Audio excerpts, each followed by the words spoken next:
ജയ് ശ്രീമന്നാരായണ.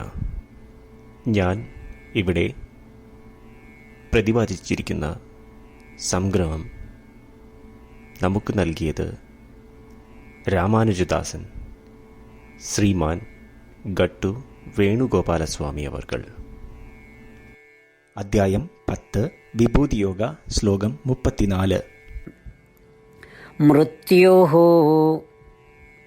സർവഹരശ്ചാഹം ഉദ്ഭവശ്ച ഭവിഷ്യതാം കീർത്തിഃ ശ്രീർവാക്ച നാരീണാം സ്മൃതിർമേധാ ധൃതിഃ ക്ഷമാ.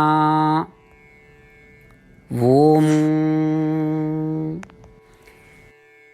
ഗീതാചാര്യ ശ്രീകൃഷ്ണ പരമാത്മ നമുക്കെല്ലാവർക്കും അർജുനനോടൊപ്പം വിഭൂതിയോഗ അഭ്യസിപ്പിക്കുന്നു. പരമാത്മ പറയുന്നു, അർജുന, ഞാൻ ആണ് എല്ലാ ജീവജാലങ്ങളുടെയും ജീവൻ എടുക്കുന്ന മരണം. ഞാൻ ആണ് കർമ്മ, എല്ലാത്തിൻ്റെയും അന്തർധാര. സ്ത്രീകളിൽ വെച്ച് ഞാൻ ലക്ഷ്മി ദേവിയാകുന്നു. പ്രസിദ്ധി, സംസാരം, ബുദ്ധി, സഹനം, ക്ഷമ എല്ലാം ഞാൻ തന്നെ. എല്ലാ ജീവജാലങ്ങളുടെയും ജീവിതം മരണത്തിൽ അവസാനിക്കും. മരണം എല്ലാറ്റിനെയും ഏറ്റെടുക്കും. മരണത്തിന് മരണമില്ല. ശ്രീകൃഷ്ണ പരമാത്മ പറയുന്നു, അദ്ദേഹമാണ് ഈ മരണം. കാരണം അദ്ദേഹം തൻ്റെ അംശം അധികമായി ഇതിൽ വെച്ചിരിക്കുന്നു. ജനന മരണ ചക്രത്തിൽ മരിച്ചവർ വീണ്ടും ജനിക്കുകയും ചെയ്യും. ശ്രീകൃഷ്ണ പരമാത്മ പറയുന്നു, അദ്ദേഹമാണ് ഈ ജനിക്കാൻ പോകുന്ന എല്ലാറ്റിൻ്റെയും ആധാരം. ലക്ഷ്മി ദേവി ശ്രീമൻ നാരായണന്റെ പത്നിയും ഐശ്വര്യത്തിൻ്റെയും സഹാനുഭൂതിയുടെയും മൂർത്തിഭാവമാണ്. ശ്രീകൃഷ്ണ പരമാത്മ പറയുന്നു, അദ്ദേഹമാണ് ലക്ഷ്മി ദേവി. കാരണം അദ്ദേഹം തൻ്റെ അംശം അധികമായി ലക്ഷ്മി ദേവിയിൽ വെച്ചിരിക്കുന്നു. പ്രസിദ്ധി, സംസാരം, ബുദ്ധി, സഹനം, ക്ഷമ എന്നിവയെല്ലാം വളരെ അത്യന്താപേക്ഷിതമായ കഴിവുകളാകുന്നു. ശ്രീകൃഷ്ണ പരമാത്മ പറയുന്നു, അദ്ദേഹമാണ് ഇതെല്ലാം. കാരണം ഇവയിലെല്ലാം തന്നെ അദ്ദേഹത്തിൻ്റെ അംശം അധികമായി വെച്ചിരിക്കുന്നു. ശ്രീകൃഷ്ണ പരമാത്മയുടെ അധ്യാപനത്തെ നമുക്ക് ഓർമ്മിക്കാം. എപ്പോഴെല്ലാം മരണം, ജനനം, ലക്ഷ്മി ദേവി, പ്രസിദ്ധി, സംസാരം, ബുദ്ധി, സഹനം, ക്ഷമ എന്നീ വാക്കുകൾ കേൾക്കുമ്പോൾ അവയിൽ ശ്രീകൃഷ്ണ പരമാത്മയുടെ അധികമായ അംശത്തെ നമുക്ക് തിരിച്ചറിയാം. ശ്രീകൃഷ്ണ പരമാത്മ അഥവാ ശ്രീമൻ നാരായണനിൽ സ്വയം അടിയറവ് വെച്ചുകൊണ്ട് നമ്മളുടെ ജീവിതം അർത്ഥപൂർണമാക്കുവാൻ ശ്രമിച്ച് ശ്രീകൃഷ്ണ പരമാത്മയുടെ വാക്കുകൾ ശ്ലോകത്തിൽ എന്ന പോലെ നമുക്ക് ആവർത്തിക്കാം. മൃത്യുഃ സർവഹരശ്ചാഹം ഉദ്ഭവശ്ച ഭവിഷ്യതാം കീർത്തിഃ ശ്രീർവാക്ച നാരീണാം സ്മൃതിർമേധാ ധൃതിഃ ക്ഷമാ. ശ്രീമന്നാരായണ കരിഷ്യേ വചനം തവ. സർവം ശ്രീകൃഷ്ണാർപ്പണമസ്തു. ജയ് ശ്രീമന്നാരായണ.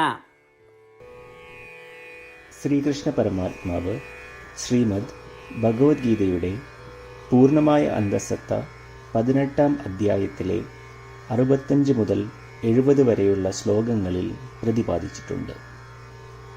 അതിലെ 8 ഉപദേശങ്ങൾ അനുഷ്ഠിക്കുന്നതിനായി ഭഗവാൻ ഉപദേശം നൽകിയിട്ടുണ്ട്. ശ്രീകൃഷ്ണ ഭഗവാൻ പറയുന്നു, ഈ 8 ഉപദേശങ്ങൾ അനുസരിക്കുന്നവരെ ഞാൻ സ്നേഹിക്കും.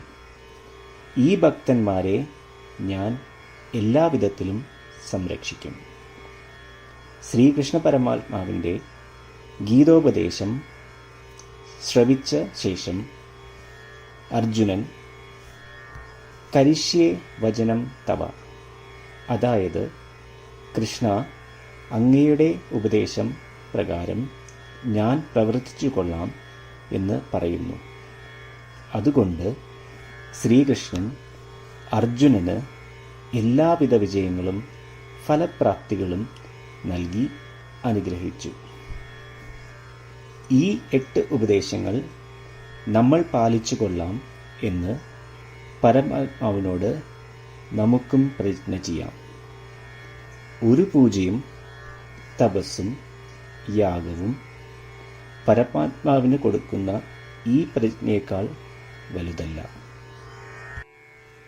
നമ്മൾ നടപ്പിലാക്കേണ്ട 8 പ്രതിജ്ഞകൾ ഞാൻ പറയാം.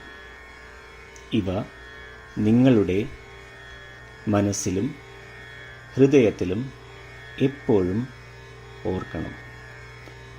ഇപ്രകാരം ചെയ്യാം എന്ന് നമ്മൾ ശ്രീകൃഷ്ണ ഭഗവാന് വാക്ക് കൊടുക്കുമ്പോൾ ഭഗവാന്റെ മുഖം സന്തോഷത്താൽ പ്രകാശിക്കുന്നത് നമുക്ക് ദൃശ്യവൽക്കരിക്കാം.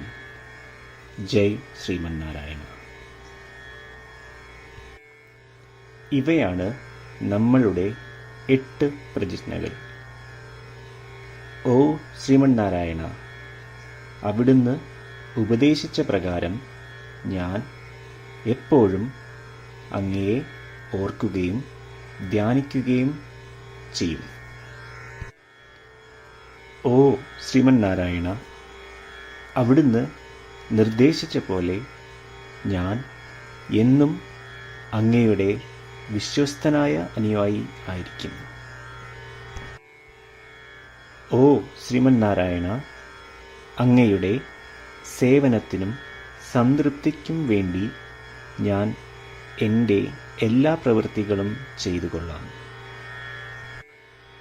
ഓ ശ്രീമന്നാരായണ, അങ്ങ് നിർദ്ദേശിച്ച പോലെ എനിക്ക് ഞാൻ അങ്ങയുടേതാണെന്ന് പൂർണ്ണ വിശ്വാസമുണ്ട്. ഞാൻ എപ്പോഴും എൻ്റെ കൈകൾ രണ്ടും ചേർത്ത് അങ്ങയെ നമസ്കരിക്കുകയും ആരാധിക്കുകയും ചെയ്തുകൊള്ളാം. ഓ ശ്രീമന്നാരായണ, മാം ഏകം ശരണം വ്രജ എന്ന് അങ്ങേക്ക് മാത്രം എന്നെ സമർപ്പിക്കുവാൻ പറഞ്ഞത് ഞാൻ ഓർക്കുന്നു. ശ്രീമന്നാരായണ, ഞാൻ എന്നെ അങ്ങേക്ക് മാത്രം സമർപ്പിക്കുന്നു. ഓ ശ്രീമന്നാരായണ, മാ സുജ, അതായത് ഒരിക്കലും ദുഃഖിക്കേണ്ടി വരില്ല എന്ന് അങ്ങ് നൽകിയ ഉറപ്പ് ഞാൻ ഓർമ്മിക്കുന്നു. അതിനാൽ ഞാൻ ഒരിക്കലും ദുഃഖിക്കുകയില്ല. ഓ ശ്രീമന്നാരായണ, അങ്ങ് ഞങ്ങളുടെ രക്ഷയ്ക്കായി ശ്രീമദ് ഭഗവത്ഗീതയിലെ ഉപദേശങ്ങൾ നൽകി ഞങ്ങളെ അനുഗ്രഹിച്ചു. ദിവസവും ഒരു ശ്ലോകമെങ്കിലും വായിക്കുകയോ ശ്രവിക്കുകയോ ചെയ്തുകൊള്ളാം എന്ന് ഞാൻ പ്രതിജ്ഞ ചെയ്യുന്നു. ഓ ശ്രീമന്നാരായണ, അങ്ങ് ഭഗവത്ഗീത എല്ലാ മാനവരാശിക്കും വേണ്ടി ഉപദേശിച്ചതാണ്. ഗീതയിലെ അങ്ങയുടെ ദൈവികമായ ഉപദേശങ്ങൾ ഞാൻ ഗീതയെക്കുറിച്ച് അറിയാത്ത ഭക്തന്മാർക്ക് എത്തിക്കുവാൻ ശ്രമിച്ചുകൊള്ളാം.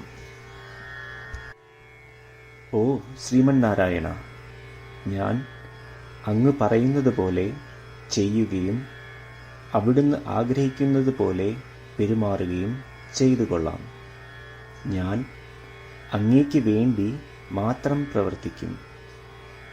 ശ്രീമന്നാരായണനോട് ഓരോ ദിവസവും നൽകുന്ന ഈ വാക്ക് അദ്ദേഹം പറയുന്നത് പോലെ ഒരു വലിയ പൂജ തന്നെയാണ്. അചഞ്ചലമായ ഭക്തിയോടും വിശ്വാസത്തോടും കൂടി നമ്മുടെ പ്രതിജ്ഞ അദ്ദേഹത്തിന് സമർപ്പിക്കാം. ശ്രീമന്നാരായണ, കരിഷ്യേ വചനം തവ.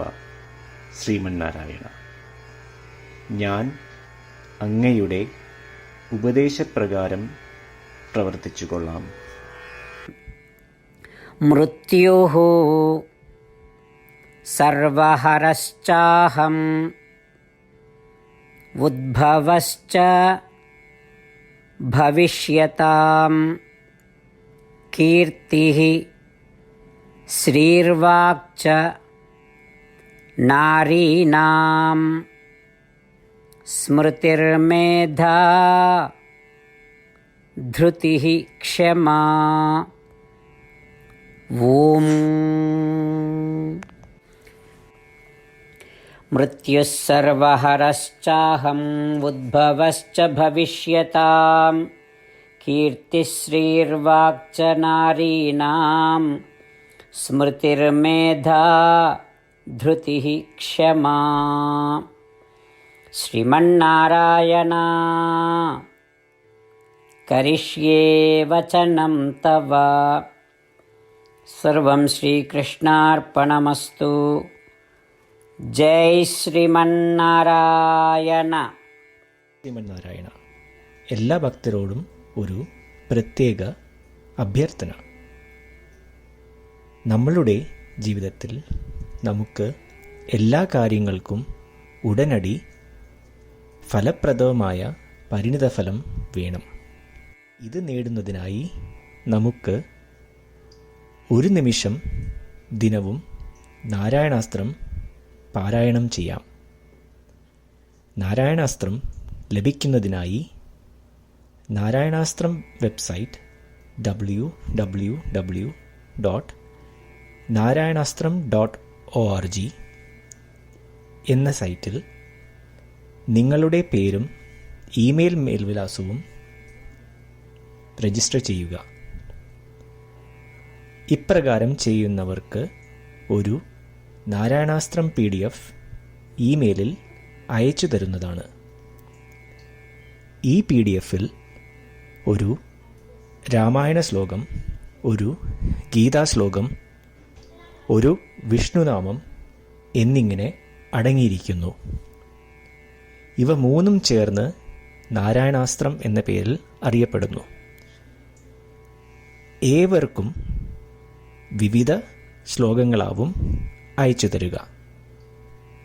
24,000 ഭക്തരോടൊപ്പം ഏവരും തൻ്റെ നാരായണാസ്ത്രം ദിനവും വായിക്കുകയോ ശ്രവിക്കുകയോ ചെയ്യുമ്പോൾ ഒരു സമ്പൂർണ്ണ രാമായണ പാരായണം, 33 ശ്രീമദ് ഭഗവത്ഗീത പാരായണവും 24 ശ്രീ വിഷ്ണു സഹസ്രനാമ സ്തോത്ര പാരായണവും പൂർത്തീകരിക്കപ്പെടും.